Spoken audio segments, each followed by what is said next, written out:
And I remember that incident, even though it was, I don't even know how long, close to 40 years ago, like it was yesterday.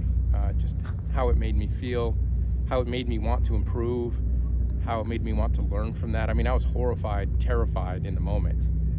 But, upon reflection afterwards, first of all, he was right. I don't necessarily agree with that style of leadership, and I learned that. And I think that's what you learn when you experience hard things and good things. You learn how to do it right. You learn what you like. You learn what your predispositions are, and you learn how not to do it as well. So, hey there, my name's Oliver Pulaski, co-founder of the Founders Journal. When I first met Kevin, I thought to myself, who is this grey, wise man who isn't speaking very much sitting across from me? And why do I feel oddly safe in his presence? I think it must have something to do with Kevin's character. Kevin is a US Coast Guard veteran and founder of Harkcon and Harkcon Global. Through Kevin's experience, he's been able to determine and figure out the different parts that make up character. In today's episode of the Founders Journal Unmasked, we learn more about Kevin, his life as a founder, and we ask the questions, what makes good character, and what happens to people with bad character? Please join me in watching this episode of the Founders Journal Unmasked with Kevin Harkins. There's a quote, Kevin, from your CFO, John Knox, and he said, "We are honest, we are flexible, and we care." How did it feel to hear someone say that about your team? yeah, I'm always amazed at the people that have raised their hand and said, I want to come and work with you and for you, that they do it, honestly. Even to this day, when people say, you guys are up to something that's really good, and I want to be a part of it. And so every time I see that, I don't know, I'm grateful. It has a tremendous positive impact on me, because I realize, man, we really must be up to something good, because when people that are high quality like John is, that means something. So it's surprising, it's thrilling. I like it. Seems like you care about John. I do, very much. Why do you care about John? I care about John because, well, I guess at the most basic level, he's a human being that has decided to join our team and be part of what we're up to. But John, he's a guy that I like to be around, honestly. And I like the interactions that we have. I like the way that, interestingly, that I feel when I'm around him. I like that he's willing to shoot straight with me. I like that he is very good at his job. There's a whole bunch of things. And I watched John from afar before he came to work with us and for us. And I thought, if ever this guy could come and do this. And then once he became a part of us, it was even better than I thought. Right. And is someone like John special? Yes, absolutely. What's special about him? Everybody that works with us is special. And again, we try to describe a common vision and a common mission, and we're trying to find our tribe of people that want to come and join that tribe and accomplish the mission and vision that we're after. John is part of that crowd. There's a quote from a really controversial figure in your journal that you've got, or your odyssey that you're putting together, and it says something similar to, Ensign Harkins, why the fuck isn't the stripe light on? Did you make your fucking rounds? This is a Coast Guard cutter, and no one knows it because the fucking stripe light is not on. Who is Max Burns, and why is he important? He's really important because leadership is not just about the good experiences, but about the bad ones. He was a really tough guy. He had very high standards, and he had no toleration for mistakes. And on that particular night, in that particular situation, didn't do something that I was supposed to do, and he noticed it, and he, I guess, corrected me in a very harsh and intense kind of way, and I remember that incident, even though it was, I don't even know how long, close to 40 years ago, like it was yesterday. Just how it made me feel, how it made me want to improve, how it made me want to learn from that. I mean, I was horrified, terrified in the moment, but upon reflection afterwards, first of all, he was right. I don't necessarily agree with that style of leadership, and I learned that. And I think that's what you learn when you experience hard things and good things. You learn how to do it right. You learn what you like. You learn what your predispositions are, and you learn how not to do it as well. So that was a pivotal learning moment for me. Are you still scared of Max? No, not anymore. What did you like about him? I liked that he was good at his job. I liked that he liked being at sea, and I wanted to be at sea with him. I liked his appreciation for custom and tradition of the seagoing service that I was a part of. And so that part I liked very much. Right. If he was here, what would you say to him? If I were to see him today, Right now. I would say, let's go have a beer and talk about the old times. And I would want to talk to him about that incident and find out how he's doing, and hear about his life. Right. It sounds like you are fond of the sea. Absolutely am. Yes. Why do you think that is? Yeah, that's really interesting. When you're out at sea, you feel you can feel very small and insignificant, but at the same time you realize that the God that created this amazing expanse that's around you is also the God that that is here intervening in your life in ways that you don't even begin to know. So it's an interesting, it's quiet, it's peaceful, sometimes it's rough and nasty and you're hanging on for dear life, and other times it's flat calm, and all of that just sort of penetrates to the core for me anyway, and I love very much being out there. Is there any particular stage that the sea is in that you love the most?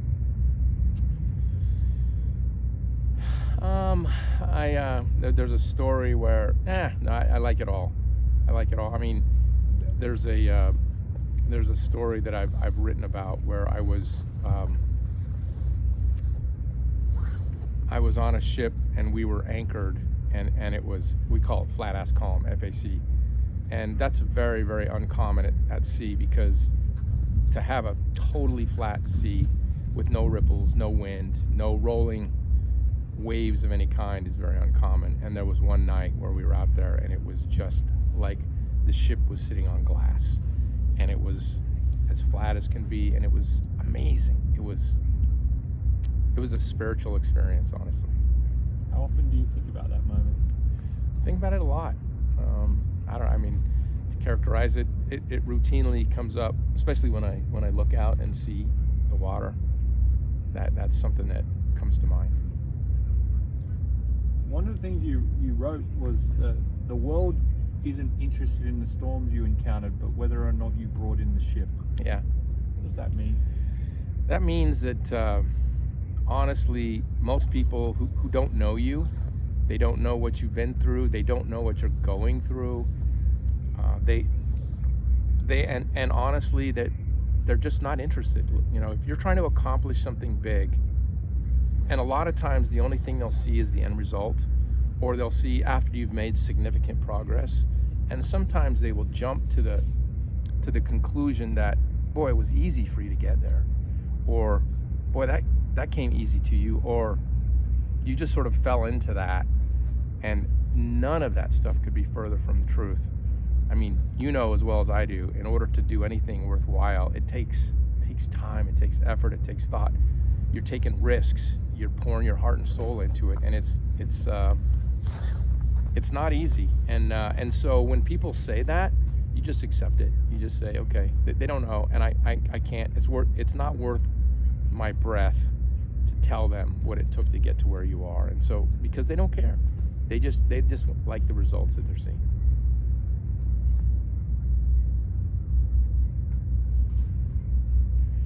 There is nothing more important than people at Harkcon. You made a statement here that a lot of people make. Mm-hmm.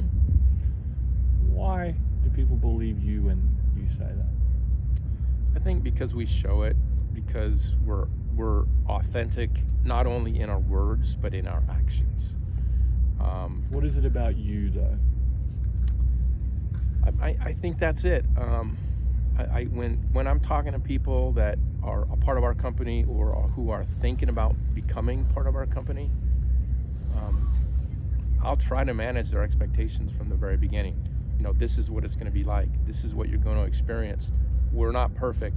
We do a lot of stuff right. We make mistakes. When we make the mistakes and become aware of them, we work very quickly to correct them. And so we're not perfect. And if you have that expectation, however, we do have very much a family feel. And if you're willing to lean in, we're willing to do the same, and we'll go on this journey together. So do you really know why people believe you? No, I guess now that you push a few layers down, I think everybody makes their own individual decisions, but I don't think I've really ever asked anybody that question. I just know that they're here, and I know that they appreciate being here. Why do you think you haven't asked? Why haven't I asked? I don't know. We're busy doing the work, getting it done, and I haven't stopped to say, why are you here? I don't know. That's a good question. One thing you said was that men on fishing vessels were the most impressive people I've ever encountered.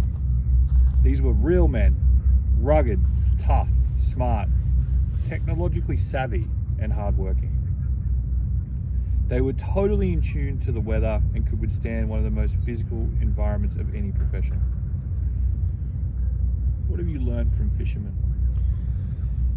I've learned a lot from fishermen. But before I was exposed to that world, I think a lot of people can appreciate sort of an intellectual pursuit where somebody has put the brain work into accomplishing something through their intellectual acumen, and then there's other people who are known more for the physicality of what they do. But the commercial fishermen are a blend of both. They're smart as hell, and the thing is, if you ran into them in a bar, you'd have the best conversation with them about who they are and what they do. But you wouldn't realize. Well, I'll speak for myself. I didn't realize how smart they were. I knew physically that Why didn't you? I think I just sort of put them in a category in my brain. That, these were hardworking, sort of blue collar, out there doing the king's business in their world. But I didn't realize how truly savvy they were at what they did until I was out there spending time with them at sea. That was amazing. How long did it take you to notice? I think I started noticing it right away. When I started doing boardings at sea, and I realized in conversations with them, I thought, wow, yeah, these people are way more impressive than I realized they were. And I want to get to know them better than I ever do. So it was fun. That was a fun journey. If you could see one of these fishermen again, which one would it be and why? Which one would it be? Yeah, is there anyone that sticks out? Yeah, there was probably when we were boarding a scalloper one day. I don't. What's a scalloper? A scalloper is a commercial fishing vessel that has these big, huge metal rakes that they drop onto the ocean floor, and they drag it behind them at a slow bell, and they scoop up scallops in a chain link bag, and then they hoist it up on deck. They pull the line, and the scallops fall out. Right. And then on every scalloper, there's a shucking house that's off to the side somewhere, and there's a guy that's in there shucking the scallops and taking the meats and bagging them. And I walked into, because they're required to have the meats be a particular size in order to keep it. They're too small, they're supposed to throw them back. And this guy was shucking, and if you've seen somebody who's really good at shucking, they do it, it's like poetry in motion. They're so quick, they're so accurate. I walked in and I was just watching him, and just as I walked in, he took one of the scallops and he flipped it up in the air and it toward me, and I caught it. And I was pretty green at this point in my boarding career, and I didn't quite know what to do. And then he shucked the next scallop and he threw it in his mouth, and then he just said to me, "Eat it." And so I said, "Okay."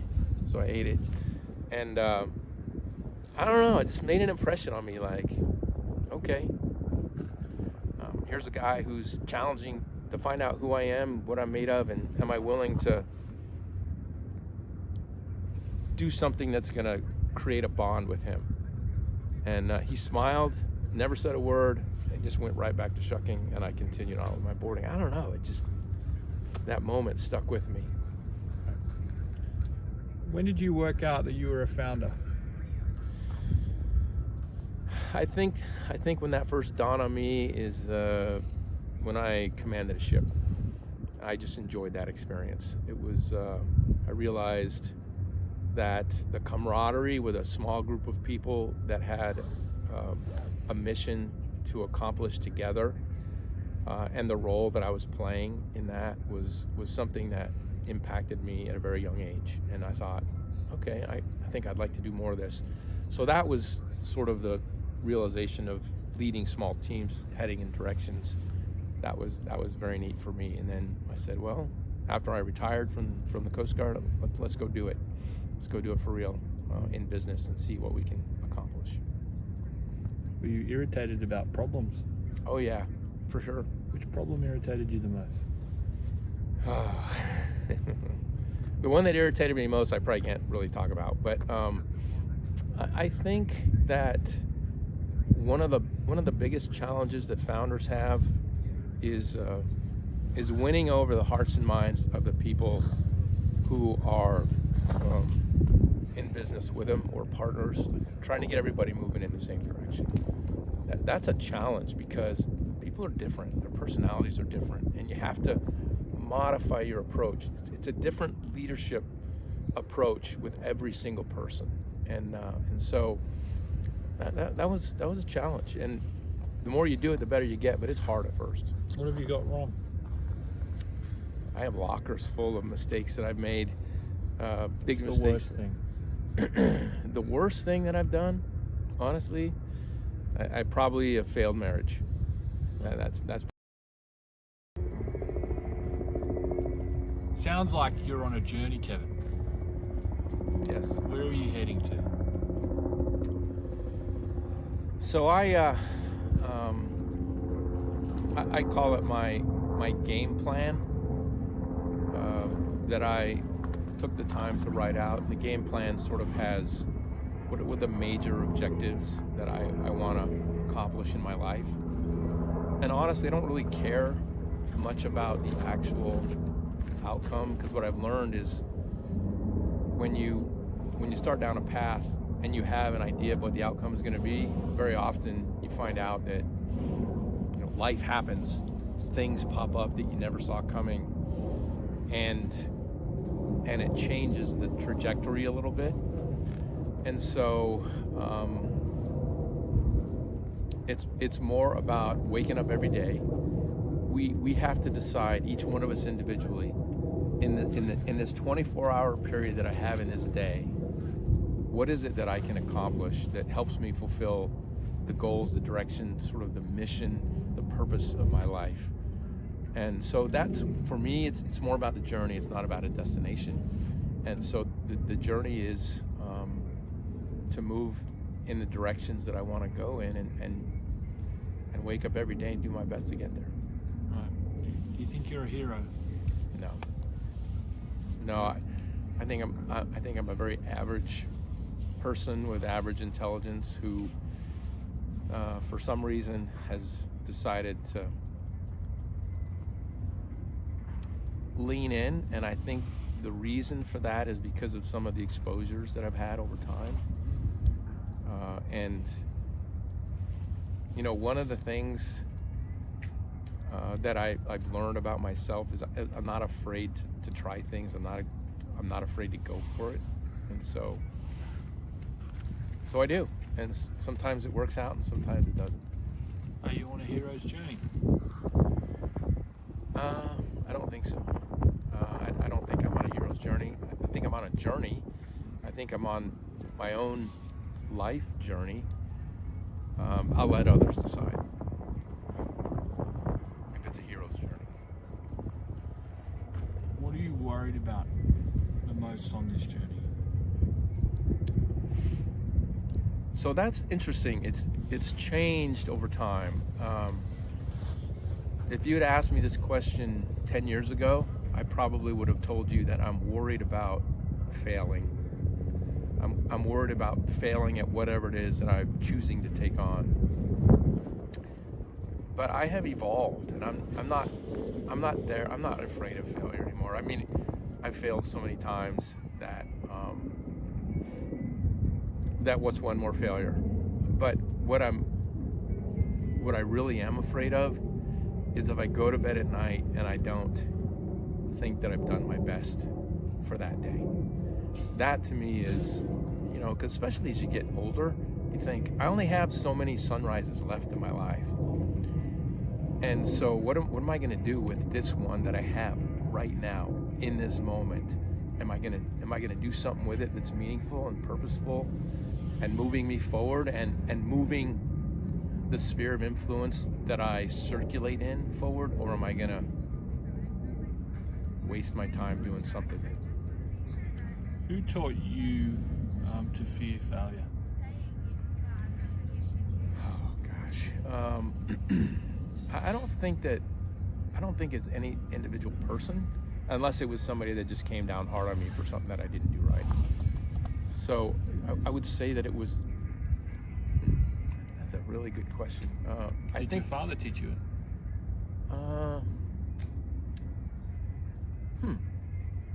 No, I wouldn't say that. I would not say that my father taught me to be afraid of failure. Not at all. I think it wasn't until I sort of got out of, until I got out of, kind of the home environment up through high school and started experiencing the world outside of my family, that feedback would come my way that would say, you're a failure. You didn't do this right. You didn't pass that class. You didn't handle that situation right. And so I think maybe it's probably self-interpretation, but nobody ever came up to me and said, you're a failure. And I'm going to teach you that you're a failure. That kind of thing never happened for me. When did you stop worrying about failing and you started to enjoy life? What happened? I would say, I'm almost, and now embarrassed is not the right word, because I'm trying to constantly learn and grow, and I hope everybody is. Probably in the last decade. What happened? I think more exposure to the world through reading and personal development, through interactions with different sets of people. I think business. You're afraid of failure before you fail, and then you fail, and then you realize, wow, I survived that, and I can therefore continue on. And so I think you learn through the process of failing that it's not the end of the world. So do you know what actually shook you out of it? I don't think it was any one incident. I think it was a series of things over time that, through that repetitive process of trying, falling, failing, getting up. For me, the bigger thing is get up. That's a real key. Is get knocked down, get up, knock down again, get up. And when you get up, don't just get up and keep going. Get up and say, what can I take away from this? How can I learn from this? And so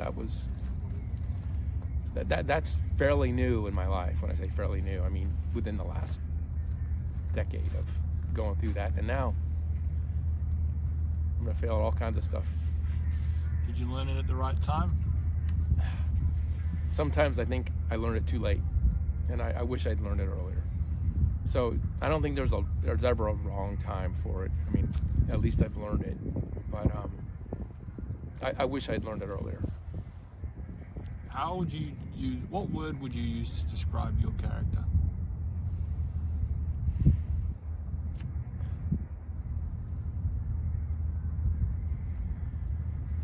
I would say that I'm pretty steady.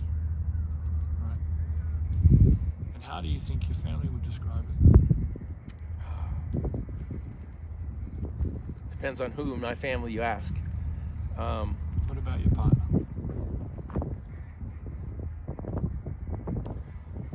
Yeah, I think my father would say that he's proud. That's what I think. Yeah. You're doing some work around the concept of leaders and characters. What is someone's character? Someone's character is the internal virtues, traits that sort of guide their behavior, that guide their decision making, that guide their internal fortitude on how they interact with the world and with other people. And I think character can be developed over time. You know, some people believe that character is sort of when you get past, I don't know what the magic age is. Psychologists could probably tell you. You get to a certain age and your character is developed, and that's what it is. And maybe that's true. I'm not going to get into the scientific piece of that. But do I think people can learn and grow and behave differently as a result of a true desire to develop their character? You bet I do. In fact, I know that it can happen because it's happened with me personally. Do you think people think building character is still important? I think there's very few things in life. I think there's very few things in human interaction. I think there are very few things in societal governance, honestly, that's more important than character. I think character is critical. Are you the only person that thinks so? No, I don't think so. Although I think less people care about it today than 100 years ago.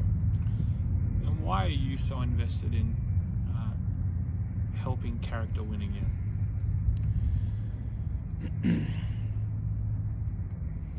So I am a huge believer in this amazing thing called America. And when you study the history of how this country was founded and the principles of societal governance that were put into place way back then, I call it a perfect storm of the collective brain came together and decided to try this experiment. And when you look at that, having learned, the founders of our country having learned it from all over the place meaning the rest of the world, that they could read about at that time or personally experience through their own travel, that many of the founding principles that were put into place were very much chosen because of the character attributes that were a part of it. And so, and I think that has been now replicated a number of times around the world, but I would like to be a part of trying to maintain that and trying to improve that. There's always room for improvement, and sometimes you kind of wander off the path a little bit and then you can come back. But if I can play a role in helping within my little world, within my little bubble, my little sphere of influence, if I can help people learn, grow, get better at good citizenry, at their own personal development, then I'd like to play a role in that, because this is worth preserving. What happens if you don't complete your quest for character? Well, there doesn't seem to be many people talking about it. Yeah, if you don't pay attention to what's going on, if you don't maintain the situational awareness of things that are happening around you, next thing you know, you're off the track in an extreme way, and that can lead to, I mean, there's a thing called mob mentality. It's real. There's and if the mob just sort of gets caught up in something that is destructive, then that can lead to really bad things. Do you think character is an antidote to mob hysteria? I'm sorry, I missed the question. Do you think a good character is the antidote to mob hysteria? I think it's a really important part of it. Yes, absolutely. Because good character withstands the storms, the direction of the social sort of mob flowing to and fro, based on the flavor of the day. Character is the giant oak tree standing in the middle, withstanding all of that. And why did you pick an oak tree? Oak trees are amazing. They're straight and true. They're strong. They make massive ships out of them. They provide amazing shade. So yeah, they're amazing trees. Straight and true. You've been a CEO and a business owner and a founder for a long time, longer than most. How have you been able to keep it straight for so long? Keep it straight. That's debatable, but I would say something, or I guess I would re-emphasize something that I've said already, and that is get up. And again, every single day you're going to get knocked down in one way or another. Something's going to happen that you didn't see, you didn't expect, you don't necessarily deserve, or maybe you do deserve because of what you've done, or what you've said, or a decision that you've made. More important than any of that is when you get knocked down, get up and keep going, time and time and time again. And if you learn from what it is that you've been through, then there's going to be an improved trajectory over time. And so that's... Is there times where you've been knocked down but you didn't get back up? Ultimately, no. Not so far anyway. Did sometimes it take a long time? Oh yeah, definitely. What was the longest time it took? Oh gosh, probably months, I would say. Yeah, something would happen, and there was a period of my life where I was so down, I would just kind of go in this downward spiral. And I'd eventually, fortunately, I've been able to arrest that at some point, or I got so low, so down. I'm like, holy shit, I gotta stop this. I gotta get out of this. And that's usually when I said, okay, it's time to get up. Time to get up and keep going. And if I was new to developing my character and I wanted to work on it, where would you tell me to start? Well, I would tell you to start by being exposed to what is good character, and really work to, first of all, identify what that is, and then what does that actually mean. And once you understand the book definition of what